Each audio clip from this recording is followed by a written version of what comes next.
कि जो ढलोजी ना कर सका ये हुक्काम कर देंगे, थोड़ा कमीशन दो तो हिंदुस्तान नीलाम कर देंगे। ये वंदे मातरम का गीत गाते हैं सुबह उठकर, ये चीज़ों के दुगने बाज़ारों में चीज़ों के दुगने दाम कर देंगे। अगर वो इस देश के मेहनत कश मजदूर गरीब के हितों में काम करना चाहते हैं, जो कानून उन्होंने बनाए हैं उन्हें ज़मीन पे लागू करवाइए। शोषण मुक्त भारत बनाइए, करप्शन मुक्त भारत बनाइए, नशा मुक्त भारत बनाइए, संप्रदाय मुक्त भारत बनाइए। शादी का क्या इरादा है? कोई इरादा नहीं है, शादी का कोई इरादा नहीं है। हम इसलिए डरते हैं भैया, हम करते हैं बात रोटी की, घरवाली आ गई बात करें कोठी की तो मेल कैसे होगा, टकरा हो जाएगा। हमारी उम्र 35। सोशल मीडिया की ताकत इतनी होती है कि एक ऐसी आवाज़ को जो कहीं कोने कोने में खो सी गई थी, जिसको कोई नहीं सुन रहा था, सोशल मीडिया पर इतनी तेज़ी से उठी कि सीधा नेता प्रतिपक्ष राहुल गांधी के दिल तक पहुंची। मैं पहले हम चर्चा करें, ये तस्वीर मैं आपको दिखाऊंगी कि ये वही कुटिया है जिसको शायद आप देख रहे होंगे कि ये कितना उजड़ा सा मकान है, जिसके ना छत है, ना दरवाजे हैं, ना खिड़की है, और ये पूरी तरीके से अधूरा नज़र आ रहा है। लेकिन ये उस वायरल इरफान के लिए सोने की कुटिया है शायद, जिसने यहाँ पर कई सपने देखे होंगे और अपने ज्ञान को बढ़ाया होगा, उस समझ को कहीं ना कहीं बढ़ाया होगा, जिस समझ के साथ उसने सत्ता से सवाल पूछने की हिम्मत की, सत्ता से जवाब मांगने की हिम्मत की, और इस तरीके से अपनी बात जनता के बीच पहुंचाई कि नेता प्रतिपक्ष भी मजबूर हो गए और उनके द्वार पहुंचे। वायरल इरफान हमारे साथ है कि कितना कुछ बदल गया। पहले भी देखिए हम लोग आपसे मिलते रहे, मैंने कई बार आपके इंटरव्यू लिए हैं, तब भी आप वायरल हुए थे, तब भी आपके बातों को लोग पसंद करते थे, विचार को सराहते थे। लेकिन अब क्या बदल गया कि सीधा राहुल गांधी तक आवाज़ पहुंच गई और वो इतने मजबूर हो जाते हैं कि आपसे मिलने आ गए। कितना कुछ बदल गया जी। पिछले 15 सालों का जो संघर्ष था, और मैंने इस संघर्ष में कभी ये कल्पना नहीं करी थी कि मेरे से सीधे राहुल गांधी जी मिलके आ जाएंगे, या मैं देश के बड़े बड़े राजनेताओं से मिलूंगा, या बड़े मीडिया हाउसेस से मिलूंगा। ये सब चीज़ें होती चली गई, लेकिन मेरा सीधा साफ संदेश था, मैं जहाँ से आता हूँ वहाँ पे भारत की एक बड़ी आबादी का हिस्सा खड़ा है, उसकी पीड़ा को सरकार के समक्ष रखूँ। लोगों की धुतकार में, अपमान में और हर जलालत में वो गरीब अपने जीवन को यापन कर रहा है, पालन पोषण कर रहा है अपने बच्चों का। बस मैं चाहता हूँ उसकी आंखों में, उसके बच्चों की आंखों में उम्मीद और सपने रहे। लेकिन इनकी नीति ऐसी है कि जो ढलोजी ना कर सका ये हुक्काम कर देंगे, थोड़ा कमीशन दो तो हिंदुस्तान नीलाम कर देंगे। ये वंदे मातरम का गीत गाते हैं सुबह उठकर, ये चीज़ों के दुगने बाज़ारों में चीज़ों के दुगने दाम कर देंगे। तो हम चाहते हैं कि लोगों के हित में काम किए जाएँ, देश हित में काम किए जाएँ, प्रगति पर्यावरण हित में काम किया जाए। लेकिन ये पूंजीपति हित में, पूंजीवाद को का हित देखते हैं, सत्ता हित देखते हैं, बांटो और राज करो की नीति पे जाते हैं, और इसकी हम आलोचना करते हैं। हम असहमति अपनी रखते हैं, हमें संवैधानिक मौलिक अधिकार हैं, उसके तहत गांधीवादी तरीके से अपनी आवाज़ बुलंद करते हैं और करते रहेंगे। जीवन में क्या कुछ बदल गया है? कुछ बदला इन 3-4 दिन के भीतर में, या वैसे ही जीवन? इन 3-4 दिनों के दिन में ये बदल गया कि मैं पिछले 15 सालों से धरने प्रदर्शन में जाता था। ये जो मेरी बस्ती के लोग हैं, जो मेरी ताकत है, ये सब मुझे पहले पागल समझते थे। अब इन्हें लगता है कि राहुल गांधी आ गए तो ये पागल नहीं है, कुछ स्पार्क है, ज्ञान को व्यर्थ नहीं समझा जा रहा। नहीं, ऐसा था कि आप धरने प्रदर्शन, एक खाते कमाते मजदूर वर्ग से आते हो और आप धरने प्रदर्शन को चुनोगे, उस राह को चुनोगे, तो आप पैर फुला के लेके आ गए। इन्होंने देखा था आपके कैमरा मैन ने, मेरा पैर फूल गया लाठी से लगने से। और ये चीज़ें देखेंगे तो बताओ, एक तो 58 ना 54 कमाया और पैर अलग तोड़वाया और धरने प्रदर्शन में गया, तो क्या चीज़ें मिलती हैं इनसे। तो ऐसी खाते कमाती ज़िंदगी में आप ये चीज़ें करोगे तो आस पड़ोस के लोग आपको पागल कहेंगे कि आप पागल हैं। ये चीज़ें ज़िंदगी में ठीक नहीं है, 2 पैसे कमाओ और अपनी ज़िंदगी में मौज करो, इस तरीके का नज़रिया लोग रखते हैं। और मैं भी 2 पैसे ही कमाता हूँ, लेकिन मेरे नज़रिए में इस देश की बड़ी आबादी की पीड़ा है जो मुझे पागल बनाती है। और इसीलिए आपने कहा कि आप लगातार प्रदर्शन में जाते रहें। देश में एक बड़ा प्रदर्शन हो रहा था जंतर मंतर पे, जिसके लिए कई बात कही गई कि यहाँ तो दहशतगर्द की भी टीम बैठी हुई है, एंटी सोशल है, देश के विरोध में बैठे हुए हैं। और इस प्रदर्शन से लगातार कहा जाता है कि मुस्लिम इससे दूर रहे, लेकिन आपने फिर भी हिम्मत की, और ना आप एक छात्र हैं, ना ही आपके परिवार में शायद कोई छात्र होगा। किस चीज़ ने आपको झकझोर दिया कि आप वहाँ पहुँच गए और अपनी बात वहाँ पर बताने लगे? पहली बात जो वो ये कह रहे थे ना कि वो इनसे दूर रहे, मैं उन्हें अपना लीडर नहीं मानता। मैं दुनिया को तरक्सील होकर देखता हूँ। खुदा मेरे हैं, कुरान मेरी है, पैगम्बर मेरे हैं, नबी मेरे हैं। मेरा और उनका बीच का मामला, तीसरे का कोई दखल नहीं है। और मैं अपनी जगह पे खड़ा रहूँगा, हम सब अपनी जगह पे खड़े रहें।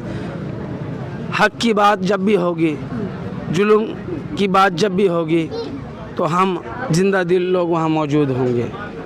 डर नहीं लगा आपको? मुसलमान हूँ, नाम में मोहम्मद है, इरफान है। इस बात को बार बार मेरे सामने दोहराया जाता है। कल इंडिया टुडे के भी कई पत्रकारों ने पूछा मुझसे कि मुसलमान हो, इरफान हो, डर नहीं लगता? मैं जानता हूँ कि 19,000 से ज़्यादा लोगों पे पिछले कुछ सालों में UAPA लगा है, बड़ी संख्या में नेशनल सिक्योरिटी एक्ट NSA लगा है, बड़ी संख्या में आवाज़ों को दबाया गया है। मैं जानता हूँ, उसके बावजूद भी मैं बोलता हूँ।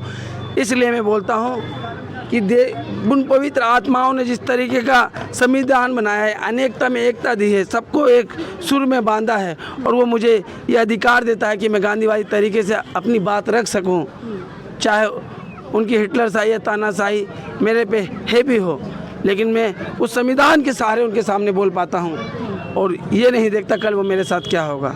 और पीड़ा, शारीरिक पीड़ा जब आती है तो दुख और तकलीफ़ आते हैं, उससे मैं भी जूझूंगा। बड़े बड़े नेता जूझते हैं, मैं उसके लिए तैयार हूँ। और बहुत कुछ गम सहा है, बहुत दुख सहा है ज़िंदगी से, बहुत सहा है और सह रहे हैं। हमने कोई मतलब महलों की ज़िंदगी, ऐशो आराम की ज़िंदगी नहीं जी। आपकी जेल भी पक्की होगी, मेरा घर कच्चा है, तो वहाँ पानी तो नहीं टपकेगा। इससे ज़्यादा क्या कह सकते हैं? ऐसे लोगों को आंदोलनजीवी प्रधानमंत्री मोदी कहते हैं, जो आंदोलन में जाते हैं, अपनी बात रखते हैं, अपनी बात सुनाते हैं। तो क्या लोकतंत्र में हिंसात्मक शब्दों की कोई जगह नहीं है? कोई गटर छाप कह रहा है, कोई कह रहा है कि दहशतगर्दों की भी टीम है, कोई कह रहा है आंदोलनजीवी है। उनकी समझ ही नहीं है कि आलोचना ही सत्ता को सही दिशा में रखती है, कि सत्ता बहके ना, सत्ता को अहंकार ना हो जाए। जिन्हें जमाना खुदा बनाने में लगा है, मैं उन्हें इंसान भी नहीं मानता। तो समझ बड़ी होनी चाहिए, हमें अपनी बातों को संवैधानिक मूल्यों के दायरे में रह के करनी चाहिए। आप पीएम मोदी का विरोध हम देखते हैं काफ़ी खुल कर के करते हैं। नहीं, पीएम मोदी का नहीं, उनकी सरकार का, उनकी गलत नीतियों का, उनके अन्याय का, इस देश की गरीब मेहनत कश आबादी पे हो रहे जुल्म का विरोध करते हैं। उनसे व्यक्तिगत कोई में आइए, मैं तो उनके पैर दबाऊंगा, मालिश करूंगा, चाय पानी पिलाऊंगा, सीने से लगाऊंगा, अपने माता पिता की तरह उनकी हर सेवा करूंगा। लेकिन उनका कद बहुत ऊंचा है, मेरा बहुत नीचा है, हम कभी एक साथ इस तरीके से नहीं कर सकते। लेकिन अगर वो इस देश के मेहनत का मजदूर गरीब के हितों में काम करना चाहते हैं, जो कानून उन्होंने बनाए हैं उन्हें ज़मीन पे लागू करवाइए। शोषण मुक्त भारत बनाइए, करप्शन मुक्त भारत बनाइए, नशा मुक्त भारत बनाइए, संपदा मुक्त भारत बनाइए। आप जिन प्रधानमंत्री की बात कर रहे हैं, उनकी एक सांसद है महिला, जिन्होंने अभी एक बयान भी दिया है छात्रों को लेकर के। वो कह रही है इस देश की जनता पीएम मोदी को भगवान मानती है, सम्मान तो करना पड़ेगा। उसके लिए आप क्या कहेंगे? क्या विरोध को वो इस तरीके से अपमान के तौर पर देख रही है, और क्या वाकई में पीएम मोदी? देखिए, लोकतंत्र की व्यवस्था यह है कि जनता द्वारा चुनी हुई सरकार में जो शीर्ष पे बैठा होगा वो प्रधानमंत्री होगा। अगर उसके द्वारा जनता के हितों में काम होगा तो जनता उसे सराहेगी, और उसके द्वारा जनता को इग्नोर किया जाएगा और जनता की परेशानियों पे ध्यान नहीं दिया जाएगा तो उसकी आलोचना की जाएगी। जो जिसे जो मानना है वो माने, हम उन्हें अपना नेता मानते हैं, और नेता सराहना और आलोचना दोनों के काबिल होता है। ठीक है, आपको प्यार तो बहुत मिल रहा है, मैं देख रहा हूँ आपके बस्ती वाले भी यहाँ पर जमा इन्हें नहीं समझ आ रहा है ये बात क्या हो रही है, इन्हें नहीं पता क्या हो रही है, नहीं समझ आ रहा, बस ये बस सुन रहे हैं और कह रहे समझ आ रहा है। हाँ, समझ गए आपको, आप कुछ समझ रहे होंगे। ये इस सोच के बंदे नहीं हैं, मैंने अपने आप में सीखी ये चीज़ें, अपने आप में जिया हूँ। ये इनकी नज़र में कल तक मैं पागल था, लेकिन इन सब के प्यार और ताकत से मैं जिंदा हूँ। तो जैसा मैंने कहा, प्यार इनसे मिल रहा है। सोशल मीडिया से आप उसकी ताकत की वजह से वायरल हुए। सोशल मीडिया का एक भयानक चेहरा भी है कि ट्रोल भी बहुत किया जाता है, बहुत परेशान हूँ, कल से बहुत परेशान हूँ। कल से बहुत परेशान हूँ। मैं सोच रहा था कि लोग इन चीज़ों को कैसे बर्दाश्त कर लेते हैं। मुझसे एक मेरी बहन अमरीन थी, इंडियन आर्मी से थी, उनके शौहर इंडियन आर्मी में थे, उनको कारगिल युद्ध में कई गोलियां भी लगी थी बाजू में, तो वो मुझसे मिलने आई थी दिल्ली के एंड से। तो उन्होंने कहा इरफान हमने आपकी वीडियो देखी है, और मेरी वीडियो जनता लाइव पे शूट हुई थी, वो उन्होंने मुझे आपको पता बहुत कवर किया। तो उसमें मैं कह रहा था कि अल्लाह मेरे हैं, नबी मेरे हैं, और ये मेरा निजी मामला है और कुछ ऐसी चीज़। तो उसको लेके कुछ लोग ट्रोल करने लगे, घमंडी हो गया। वो वीडियो आज की भी नहीं है। मैं आज भी आपके सामने यहाँ मिला और आज भी अपने लहजे में हूँ। मैं एक प्रदर्शनकारी हूँ। अगर मेरी शब्दों से देखो, हम पे विचार है भी होते हैं, जब हम आंदोलन में रहते हैं हर तरीके के विचार रहते हैं, जब उनमें हमारा जीवन लगता है तो जाहिर सी बात है हम इंसान हैं, तो कुछ चीज़ें हमें बस जाती हैं और वो विचारों में आ जाती हैं। अगर मेरी शब्दों से किसी को पीड़ा हो तो अल्लाह के घर में खड़ा होकर आपसे 1000 बार माफ़ी मांगता हूँ और दोबारा ऐसी बातें नहीं करूँगा। लेकिन हम जब आंदोलनों में रहते हैं हर तरह के विचार हम पे हैवी रहते हैं, कई दफ़ा हम भी इंसान हैं, कुछ चीज़ें निकल जाती हैं। तो यानी पुराने विचारों को लेकर के आपको ट्रोल किया जा रहा है सोशल मीडिया पर? नहीं, हो गई। तो आप अब सोशल मीडिया पर आ गए या अभी भी दूर है वहाँ से? अभी भी दूर। मैंने कभी ये फेसबुक, इंस्टाग्राम पे, यूट्यूब नहीं है। हाँ। कल किसी सभी जोर दे रहे थे तो इंस्टाग्राम पे एक आईडी बना दी थी। हाँ। आपके परिवार की जो स्थिति है वो किसी से अछूती नहीं रही। हमने पहले दिन से देखा है कि किन हालातों से निकल कर के आपने अपने लिए एक जगह बनाई और अपने विचारों को रखा। क्या अब आपको आर्थिक तरह का किसी तरीके का सपोर्ट भी लोगों से मिल रहा है, और अगर मिल रहा है तो आप उसे एक्सेप्ट कर रहे हैं? देखिए, पहले ऐसा था जब मैं एकदम से जो वायरल हुआ तो देश और दुनिया से, यूके से भी, यूएसए से भी, यूरोप के कई देशों से और भारत के अलग अलग जिलों और कस्बों से जो भारत को प्यार करते हैं और देश को बदलना चाहते हैं, उनकी तरफ से भारी आर्थिक मदद की पेशकश की गई। ये मीडिया में खुली तौर पे रखा हुआ है। लेकिन मेरा कोई अकाउंट वगैरह नहीं था और मैं इन चीज़ों से बच रहा था, क्योंकि जिस तरीके से जुनैद के ऊपर पुलिस ने कहा कि फंडिंग का इस तरीके की चीज़ें मीडिया में चल रही थी, तो मेरा नज़रिया इस तरीके का नहीं था। लेकिन जब आप जैसे और लोग पत्रकार आए, बोले कि बहनें हैं, बूढ़े माँ बाप हैं और आपने पिछले 15 साल लगाए हैं और आप बेहतर कीजिए लाइफ के अंदर तो और आप बेहतर कर पाएंगे, तो फिर क्या कहते हैं उसे, अजीत मिलाप पे अजीत अंजुम जी और आरफा खानम जी और तमाम जिम्मेदार लोगों ने, सब ने मेरे परिवार को सोचा, मेरे लिए सोचा कि थोड़ी सी आर्थिक मदद की जाए, जो घर थोड़ा सबर है और कुछ अच्छा कर सके इरफान।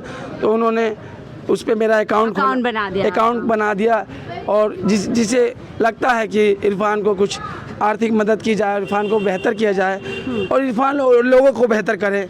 जिस इरफान अगर मजबूत होता है तो और लोगों को बेहतर करे, इस नीति से आगे बढ़े तो वो कर सकते हैं। और आप मिलाप पे अकाउंट इनका कुछ वरिष्ठ पत्रकारों ने बनवाया है परिवार को समझते हुए, तो आप लोग भी अगर मदद करना चाहते हैं तो आप कमेंट बॉक्स में बता दीजिएगा, हम डिटेल शेयर कर देंगे। आखिरी चलते चलते 2-3 छोटे से सवाल मैं ले लेती हूँ आपसे।